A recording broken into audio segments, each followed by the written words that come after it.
Hi friends, எல்லோரும் அப்படி இருக்கீங்க? நான் உங்கள் அன்பு தோழி ராஜி. இது வந்து நவமூலிகை யாகத்துக்கான அப்டேட்டுங்க. வரப்போகிற பஞ்சமி உங்களுக்கு எப்போ வருதுங்கிறது தெரியும். 8ஆம் தேதி வருது. 7ஆம் தேதி ஈவினிங்லேருந்து தொடங்கி உங்களுக்கு 8ஆம் தேதி வரைக்கும் இருக்குது. நான் வந்து நாளைக்கு வீடியோவில் உங்களுக்கு எப்போ டைமிங் ஸ்டார்ட் ஆகி எப்போ வரைக்கும் முடியுது எல்லா டீட்டெயிலும் நாளைக்கு கொடுத்துருவேன். அதனால் நீங்கள் நவமூலிகை யாகத்துக்கு பெயர்கள் கொடுக்குறவங்க எல்லாருமே நாளைக்கு ஈவினிங் 7 மணிக்குள்ளே கொடுக்க பாருங்கள். அந்த டைமுக்குள்ளே வந்தால் தான் உங்கள் கோரிக்கைகளை வந்து நான் கரெக்ட் டைமுக்கு நானும் கொண்டு சேர்க்க முடியும். ஏன்னா நீங்கள் டைம் முடிஞ்சு அனுப்பும் போது அது எனக்கு சில தர்ம சங்கடங்களை ஏற்படுத்துது. எனக்கு கடைசி நேரத்தில் ரொம்ப கெஞ்சுறீங்க, ப்ளீஸ் எப்படியாவது எடுத்துக்கோங்கன்னு. டைம் முடிஞ்சிருச்சுன்னா என்னாலும் எதுவும் செய்ய முடியறதில்ல. அதுக்காக வேண்டி தான் நான் அதை ரெக்வஸ்ட்டாக சொல்கிறேன். அதனால் புரிஞ்சுக்கோங்க. நீங்கள் கம்பல்சரி கோரிக்கை அனுப்புகிறவங்க எந்த ஊர்லேருந்து அனுப்புகிறீங்க அப்படிங்கிறதையும் மென்ஷன் பண்ணுங்கள். நாளையோட லாஸ்ட் டேட்டுங்க நவமூலிகைக்கு பெயர்கள் கொடுக்கறதுக்கு. இன்றைக்கி கூட ஒரு சகோதரி அவங்களோட அனுபவங்களை ஷேர் பண்ணியிருக்காங்க. அவங்க என்ன சொல்கிறாங்க அப்படிங்கிறத நீங்கள் கேட்டுக்கோங்க, என்ன ஏதுன்னு புரிஞ்சுக்கோங்க. பழைய வீடியோக்கள் நிறையா இருக்குது, அதெல்லாம் நீங்கள் பார்த்தீங்கனாலே ஒரு ஐடியா கிடைக்கும். புதுசாக வரவங்களுக்கு இது என்ன பண்ணணும், எப்படி என்னங்கிறது தெரியறதில்ல ப்ரொசீஜர்லாம். நீங்கள் புதுசாக வரவங்க நீங்களும் கூட பெயர்கள் கொடுக்கணும், இல்லை என்னென்னு தெரிஞ்சுக்கணுன்னா நம்ம இந்த வீடியோலேயே வாட்ஸ்அப் நம்பர் நம்ம கொடுத்துருக்கோம். அந்த நம்பரில் நீங்கள் நவமூலிகை அப்படிங்கிறத டைப் பண்ணி அனுப்பிவிட்டிங்கன்னா இதை பற்றின தெளிவான இன்ஃபர்மேஷன் வந்து நீங்கள் தெரிஞ்சுக்கலாம். என்ன ஏதுங்கிறது தெரிஞ்சுக்கோங்க, புரிஞ்சுக்கோங்க. தேவைப்படும் பட்சத்தில் நீங்களும் உங்கள் பெயர்கள் வந்து கொடுக்கலாம். சரிங்களா? இந்த சகோதரி என்ன சொல்கிறாங்க அப்படிங்கிறத கேட்டுட்டு நம்ம வீடியோக்குள்ளே போயிடலாங்க. வணக்கம்க்கா. ஃபஸ்ட்டு நான் உங்களுக்கும் வாராகி அம்மனுக்கும் ரொம்ப ரொம்ப ரொம்ப நன்றி கடன் பட்டிருக்கேன்க்கா. கோடான கோடி நன்றிக்கா. என் கணவருக்கு வேலை கிடைக்கணும் அப்படின்னு சொல்லிட்டு நான் நவமூலிகைக்கு பணம் கட்டியிருந்தேன். 2 times தான் கட்டினேன். நான் அம்மா கிட்ட சொன்னேன், அம்மா என் கணவருக்கு நீ தான் எப்படியாச்சும் ஃபாரின்ல வேலை வாங்கி கொடுக்கணும் அப்படின்னு சொல்லிட்டு நான் கேட்டிருந்தேன். அம்மாவோட கிருபையால இன்னைக்கு தான் உங்களுக்கு வந்து எஸ்பாஸ் அப்ரூவ் ஆயிடுச்சுக்கா. அதே மாதிரி எனக்கு ஆண் குழந்தை வேணும் அப்படின்னு சொல்லிட்டு நான் நவமூலிகைக்கு கட்டினேன். பையன் கன்சீவ் ஆனதுல இருந்து பிறக்கிற அந்த மாதம் வரைக்கும் நான் அந்த 1 மாதம் கூட ஸ்கிப் பண்ணாமல் கட்டினேன். எனக்கு அம்மாவோட கிருபையால எனக்கு ஆண் குழந்தையும் பிறந்துச்சுக்கா. இதை நீங்கள் கண்டிப்பாக சொல்லணும்க்கா. அம்மா செய்கிறாங்க, கண்டிப்பாக செய்கிறாங்க. உங்களுக்கு நன்றி, கொடான கொடி நன்றிக்கா.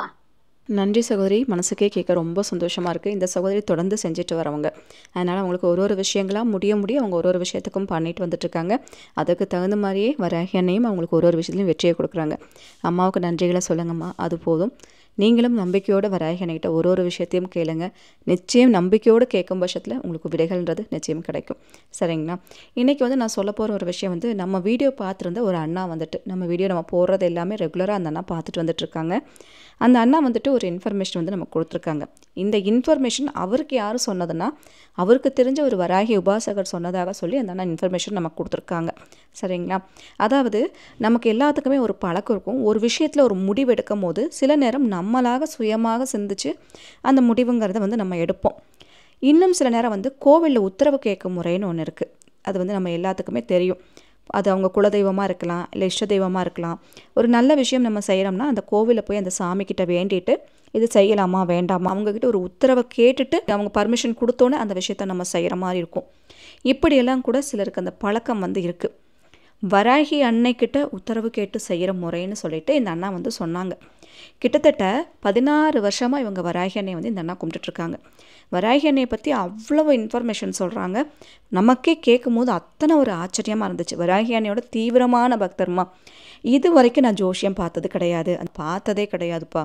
எனக்கு அந்த பழக்கமே இல்லை.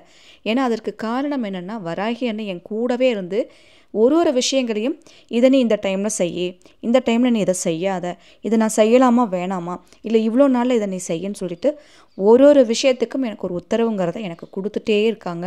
அந்த விஷயத்தை நான் ஃபாலோ பண்ணும்போது எனக்கும் அந்த டைம் முடியறதுக்குள்ளே அவங்க சொல்கிற அந்த விஷயங்கிறது நடந்துட்டுருக்குமா. அதனால் நான் வந்து இதை ஃபுல்லாக நம்புகிறேன். வராகி என்னோடய வீடியோஸ் நம்ம வீடியோவில் போகிறலாம் நிறைய அவங்க பார்த்துருக்காங்க. என்னோடய பழைய வீடியோஸ்லாம் நிறைய உங்களுக்கு தெரியும். வராகி என்னை பற்றி எவ்வளோ வீடியோஸ் நம்மளோட கொடுத்துருக்கோம் பழைய வீடியோஸ்லான்னு சொல்லிட்டு அது எல்லாமே அவங்க பார்த்துருக்காங்க. நிறைய விஷயங்கள் அவங்க கேள்விப்பட்டிருக்காங்க. அதெல்லாம் கேட்டுட்டு இந்த இன்ஃபர்மேஷன் நமக்காக வேண்டி சொல்லியிருக்காங்க. இது வந்துட்டு அவருக்கு தெரிஞ்ச வராகி உபாசகர் ஒரு அண்ணா வந்துட்டு இந்த அண்ணாக்கு வந்து சொன்ன ஒரு சீக்ரெட்டான ஒரு மெத்தட். இவருக்கு வந்து ஒரு இக்கட்டான ஒரு சூழ்நிலையில் எனக்கு ஒரு உத்தரவுங்கிறது கொடுங்க அப்படிங்கிறத வந்து அவங்க கேட்டுகிட்டே அந்த விஷயத்துக்காக வேண்டி என்ன பண்ணுறதுன்னு தெரியாமல் ஒரு முக்கியமான விஷயத்துக்காக ஒரு முடிவெடுக்கிற ஒரு ஸ்டேஜில் அந்த அண்ணா இருந்தப்போ அந்த வராகி உபாசகரை பார்க்க வேண்டியான ஒரு சிச்சுவேஷன். அப்போ அந்த அண்ணா சொல்லியிருக்காங்க, நீங்கள் எதுவுமே பண்ண வேணாம்ப்பா, நீங்கள் வீட்டில் இருந்தே வராகி அன்னைக்கிட்ட நீங்கள் பதில் கேளுங்க அந்த அம்மா உங்களுக்கு வந்து பதில் சொல்லும் அப்படின்ற மாதிரி வந்து சொல்லியிருக்காங்க. இது ஏன் நான் இன்றைக்கி இந்த வீடியோ கொடுத்துருக்கேன்னா, இந்த முறையை செய்கிறதுக்கு வந்துட்டு சாட்டர்டே சண்டே 2 நாள் தான் உங்களுக்கு டைம் இருக்குது, சரிங்களா? அதனால தான் இந்த வீடியோ பார்க்குறவங்க ஒருவேளை நாளைக்கு கூட நீங்கள் இக்கட்டான சூழ்நிலையில் இருக்கவங்க நாளைக்கு இது கூட செஞ்சு பார்க்கலாமே அப்படிங்கிறக்காக தான் இந்த வீடியோ இன்றைக்கி நான் உங்களுக்கு கொடுத்துருக்கேன், சரிங்களா? என்ன செய்யணுன்னா, வராகி அன்னையோட ஃபோட்டோவோ விக்கிரகமோ எது இருந்தாலும் சரி, நீங்கள் கோவிலில் போய் உத்தரவு கேட்குறக்கு எந்த ஒரு முறையை நீங்கள் ஃபாலோ பண்ணுவீங்களோ அந்த முறையை நீங்கள் இதுக்கு ஃபாலோ பண்ணலாம். எப்படின்னா, நீங்கள் ஒரு சிட்டு எழுதி நீங்கள் போடுவீங்க. அந்த சிட்டில் உங்களோட காரணங்கள் வந்துட்டு ஏதாவது ஒன்று தான் இந்த விஷயத்துக்கு நீங்கள் ஃபஸ்ட்டு ட்ரை பண்ணணும். 2-3 விஷயங்கள்லாம் வந்து ட்ரை பண்ணக்கூடாது. அந்த சிட்டில் உங்களோட கோரிக்கை, ஒரு கல்யாண விஷயமா நீங்கள் கேட்குறீங்கன்னா, அந்த திருமணம் நடக்குமா நடக்காதா அப்படிங்கிற மாதிரி ஒன்று வந்து திருமணம் நடக்கும்னு எழுதுவீங்க, இன்னொன்று திருமணம் நடக்காது அப்படிங்கிற மாதிரி எழுதுவீங்க. இப்படி பேப்பரில் எழுதி நீங்கள் அதை சுவாமிக்கிட்ட போட்டு ஒரு குழந்தைய வச்சு, நீங்கள் ஒரு சின்ன குழந்தைய வச்சோ இல்லை வீட்டில் இருக்கவங்க யாராவது ஒரு பெரியவங்களை வச்சோ இல்லை நீங்களே வந்து கண்ணை மூடிட்டு ஏதாவது ஒரு சிட்டு எடுத்து ஒரு உத்தரவுங்கிறத நீங்கள் கேட்டெடுப்பீங்க. இந்த மாதிரி கோவில்லையும் செய்வாங்க. அப்படி இல்லையா, சுவாமிக்கிட்ட பூ வச்சு கேட்பாங்க. கோவிலில் விக்கிரகம் மேலே பூ வச்சு அந்த உத்தரவு என்னென்னா, பூ கீழே வந்து விழுகும். நம்ம கேட்குறதுக்கான உத்தரவு வந்து பூ விழுந்து சொல்லும் அந்த அம்மா, இந்த மாதிரி பண்ணலாம் பண்ணக்கூடாது அப்படின்ற மாதிரி இப்படி இருக்கும். சில பேர் கனி வச்சு கேட்பாங்க. இந்த மாதிரி முறைகளெல்லாம் வந்து இருக்குது. நம்ம இப்போ செய்ய போகிற முறைக்கு வந்துட்டு ஒரு வெள்ளைப்பூ வேணும், ஒரு சிவப்பு பூ வேணும். வெள்ளைப்பூங்கிறது மல்லிகைப்பூவாக இருந்துச்சுன்னா பரவாயில்ல, சரிங்களா? ஏன்னா மல்லிகைப்பூ தான் யூஸ் பண்ணணும்னு சொல்லியிருக்காங்க. கிடைக்காத பட்சத்துக்கு வேறு ஏதாவது வெள்ளை நிற பூ தான் பயன்படுத்தணும். சிகப்பு பூங்கிறது ரோஜா பூவாக இருக்கலாம், ரோஜா பூவோட இதெல்லாம் கூட நீங்கள் இருக்கலாம். அந்த மாதிரி சிவப்பு நிற பூ வந்து ஏதாவது இந்த மாதிரி ஒரு வெள்ளை பேப்பரில் ஃபஸ்ட்டு நீங்கள் கோரிக்கையை வந்து எழுதணும், சரிங்களா? அதாவது நான் சொன்ன மாதிரி ஏதாவது ஒரு விஷயம் எழுதலாம். உதாரணத்துக்கு இப்போ இந்த அண்ணா செஞ்ச விஷயத்தை நான் சொல்லி காமிக்கிறேன். இவர் ஒரு இக்கட்டான ஒரு சூழ்நிலை, ஒரு பணம் சம்மந்தப்பட்ட ஒரு விஷயம்.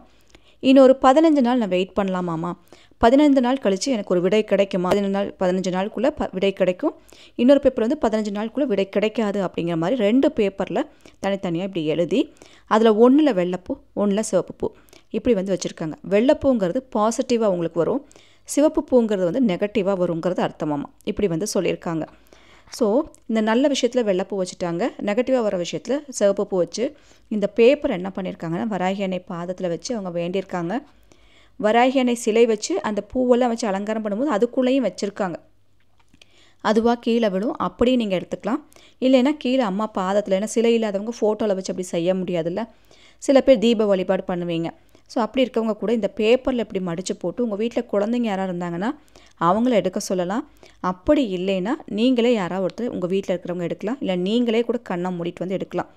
இதை நீங்கள் செய்யறதுக்கு முன்னாடி ஸ்ரீம் தண்டநாதா இந்த மந்திரம் இருக்குது இல்லைங்களா, இதை 11 தடவை சொல்லணுமா. இந்த சிட்டெழுதி இப்படி போட்டுட்டு 11 தடவை நீங்கள் சொல்லணும். இந்த 11 தடவை சொல்லும்போது அந்த அன்னையே உங்களுக்கு இறங்கி வந்து ஒரு விடை வந்து கொடுப்பாங்க அப்படிங்கிற ஒரு ஐதீகம் இருக்குது. இன்னொரு முக்கியமான விஷயம் இதில் நீங்கள் நோட் பண்ண வேண்டியது என்னென்னா, அந்த அண்ணா சொன்னாங்க, நீங்கள் கடவுள்கிட்ட ஒரு உத்தரவு கேட்குறீங்க, அந்த சாமிக்கிட்ட ஒரு பதில் கொடுன்னு கேட்குறீங்கன்னா, அவங்க சொல்கிற பதிலை நீங்கள் ஏற்றுக்கிற மாதிரி இருந்தால் மட்டும் இந்த முறையை நீங்கள் முயற்சி செய்யுங்க. ஏன்னா உங்கள் மனசில் நீங்கள் ஒரு பதிலை வந்து ஃபிக்ஸ் பண்ணி வச்சுருப்பீங்க, எனக்கு இந்த ஆன்சர் தான் அவங்கக்கிட்டேருந்து வரணும்னு சொல்லிட்டு.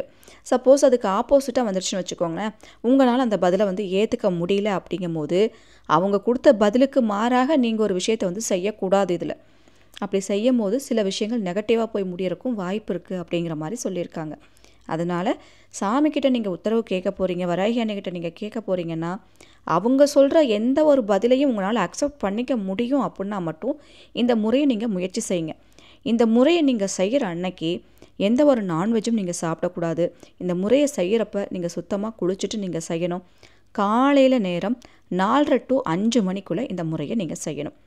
வெறும் வயிற்றில் ஒரு தண்ணி கூட குடிக்காமல் காலையில் வெறும் வயிற்றில் அந்த 1/2 மணி நேரம் 4:30 to 5 அந்த 1/2 மணி நேரத்தில் நீங்கள் கேட்குற கேள்விக்கு வராகி அன்னை இறங்கி வந்து பதில் சொல்லுவாங்க. இந்த அண்ணன் கிட்டத்தட்ட இத்தனை வருஷங்களாக அவங்க செய்கிற ஒரு விஷயங்களும் இதே மெத்தடு தாம்மா நான் ஃபாலோ பண்ணுறேன். ஒரு பொருள் வாங்கணுமா அவங்ககிட்ட கேட்பேன், அம்மா இது வாங்கலாமா வேண்டாமா, வெளியே போகிறேன்னா இது நடக்குமா நடக்காதா, அம்மா இத்தனை நாள் வெயிட் பண்ணட்டுமா, இப்படி சின்ன சின்ன விஷயத்துக்கெல்லாம் அவங்கள்ட்ட கேட்டுதாம்மா செய்கிறேன். அவங்க கொடுக்குற ஆன்சர் எனக்கு கரெக்டாக இருக்குது. அது மாதிரியே நான் ஃபாலோ பண்ணிட்டு வந்துட்டுருக்கேன். வேண்டான்னு சொன்னால் அந்த விஷயத்தை நான் செய்யக்கூட மாட்டேம்மா. இப்படி நான் ஃபாலோ பண்ணி வந்ததில் எனக்கு எல்லா விஷயங்களும் எனக்கு கரெக்டாக நடந்திருக்கு. அவங்க சொல்கிற விஷயம் எனக்கு கரெக்டாக இருக்குன்ற மாதிரி சொல்லியிருக்காங்க. இது ஏன் நான் சொல்கிறேன்னா, நிறைய பேர்த்துக்கு எவ்வளோ பிரச்சனை இருக்கும். ஒரு விடை கிடைக்கணும், கடவுள்கிட்ட ஒரு உத்தரவு கேட்கணுன்ற மாதிரி நீங்கள் நினச்சிட்டு இருந்தீங்கன்னா இந்த மெத்தடு கூட நீங்கள் ஃபாலோ பண்ணலாம், உங்களுக்கு உபயோகமாக இருக்கும்.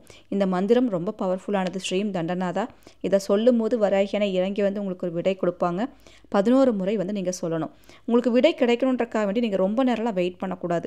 நீங்கள் சாமி மேலே வச்சு கேட்குறீங்க, உங்கள் வீட்டில் வராகி விக்கிரகம் இருக்குது, அந்த விக்கிரகத்துக்குள்ளே பூவுக்கு நடுவுலேயே நீங்கள் பேப்பர் எழுதி வச்சுருக்கீங்க, அப்படி வச்சு கேட்குறீங்கன்னா அதிகபட்சம் ஒரு 5லேருந்து 10 நிமிஷம் தான் நீங்கள் வெயிட் பண்ணணும். அதுக்கு மேலே அரை மணி நேரம்லாம் நீங்கள் வெயிட் பண்ணிகிட்டே இருக்கக்கூடாது. அவ்வளோ நேரம்லாம் வெயிட் பண்ணக்கூடாது. அந்த 10 நிமிஷத்துக்குள்ளே உங்களுக்கு விடை கிடச்சிரும். அப்படி இல்லைன்னா அதுக்கு மேலே அந்த முறை நீங்கள் ட்ரை பண்ணக்கூடாது. இப்படி தான் வந்து இருக்குது. கோவிலெல்லாம் 3 முறை பண்ணுவாங்க, அது கோவிலில் பண்ணுவாங்க. பட் நீங்கள் வீட்டில் இருந்து பண்ணும்போது அந்த 10 நிமிஷத்துக்குள்ள உங்களுக்கு விடை கிடைச்சாதான் உண்டு. சரிங்களா? நீங்கள் இல்லைன்னா அந்த மாதிரி நீங்கள் பூ வச்சு விடுற மாதிரிலாம் நீங்கள் பண்ணாமல் நார்மலாக நீங்கள் கீழே பேப்பரில் எழுதி போட்டு பண்ணுறதுங்கிற கூட ஒரு நல்ல விஷயம் அப்படிங்கிற மாதிரி சொல்லியிருக்காரு. ஏன்னா எனக்கு வந்து அந்த மாதிரி பழக்கம் இருக்குமா, சில பேர் வந்து கீழே எழுதி போட்டு பண்ணியிருக்காங்க. என்னோடய ஃப்ரெண்ட்ஸ்க்கெல்லாம் நான் சொல்லியிருக்கேன், சாமிக்கு கீழேயே நீங்கள் பேப்பரில் எழுதி போட்டு குழந்தைய வச்சு எடுக்க வைங்க, கரெக்டான ஒரு விடை வரும்னு. அந்த மாதிரி செஞ்சவங்களுக்கும் நிறைய ஒரு ஆன்சர் வந்திருக்கு அப்படின்னு இருக்காங்க. ஸோ வராகி அன்னை மேலே நம்பிக்கை இருக்குது. அவங்க எனக்கு எது செஞ்சாலும் நல்லது தான் செய்வாங்க, அவங்க கொடுக்குற விடையை நான் கண்டிப்பாக ஏற்றுக்குவேன் அப்படிங்கிற மனப்பாங்கு இருக்கிறவங்க இந்த முறையை நீங்கள் முயற்சி செய்யலாம். மறுபடியும் சொல்கிறேன், அவங்க சொல்கிற விடையை நீங்கள் அக்செப்ட் பண்ணுறதா இருந்தால் மட்டும் இதை நீங்கள் முயற்சி பண்ணுங்கள். ஏன்னா அந்த அண்ணா சொல்லும் போது என்கிட்ட சொன்ன முக்கியமான விஷயமே, அவங்க கொடுக்குற விடையை ஏற்றுக்கிற மாதிரி இருக்கவங்க மட்டும் பண்ண சொல்லுங்கப்பா. இந்த மந்திரம் சொல்லி கேட்கும்போது நிறைய விஷயங்கள் கரெக்டாக ஆன்சர் வருது. நான் நிறைய விஷயத்தில் ட்ரை பண்ணியிருக்கேன், இவ்வளோ வருஷமாக நான் பார்த்துட்ருக்கேன், எனக்கு நிறைய விஷயங்கள் நடந்திருக்குன்னு சொன்னனால உங்ககிட்ட இந்த விஷயம் நான் ஷேர் பண்ணியிருக்கேன். அந்த அண்ணாவுக்கு ஒரு நன்றிகளை சொல்லிக்கலாம். எனக்குமே இது புதுசாக இருக்குது. கண்டிப்பாக நானும் ஏதோ ஒரு வகையில் நான் முயற்சி பண்ணி பார்க்குறேன். நீங்களும் முயற்சி பண்ணி பார்த்துட்டு எப்படி வந்துச்சு அப்படிங்கிறத கண்டிப்பாக சொல்லுங்கள். நீங்கள் முயற்சி பண்ணி பார்த்ததுக்கப்புறம் அது உத்தரவு கேட்க மட்டும்தான் அந்த பேப்பரும் அந்த பூவெல்லாம் பயன்படும். அதுக்கப்புறம் அது ஒரு கால்படாத இடத்துல நீங்கள் போட்டுக்கோங்க. சரிங்களா? அதெல்லாம் தப்பு கிடையாது. ஸோ இவ்வளவு தாங்க இந்த முறை. இந்த வீடியோ உங்களுக்கு பிடிச்சிருக்கு அப்படின்னா ஒரு லைக் கொடுங்க. இது வரைக்கும் நம்ம சேனல் நீங்கள் சப்ஸ்கிரைப் பண்ணாமல் பார்த்துட்ருக்கீங்கன்னா சப்ஸ்கிரைப் பண்ணி எனக்கும் சப்போர்ட் பண்ணுங்கள். அப்போ தான் நான் போடுற வீடியோவில் உங்களுக்கு நோட்டிஃபிகேஷனாக வந்து சேரும். இந்த வீடியோ பிடிச்சிருக்குன்னா ஒரு லைக் கொடுங்க. Thank you so much.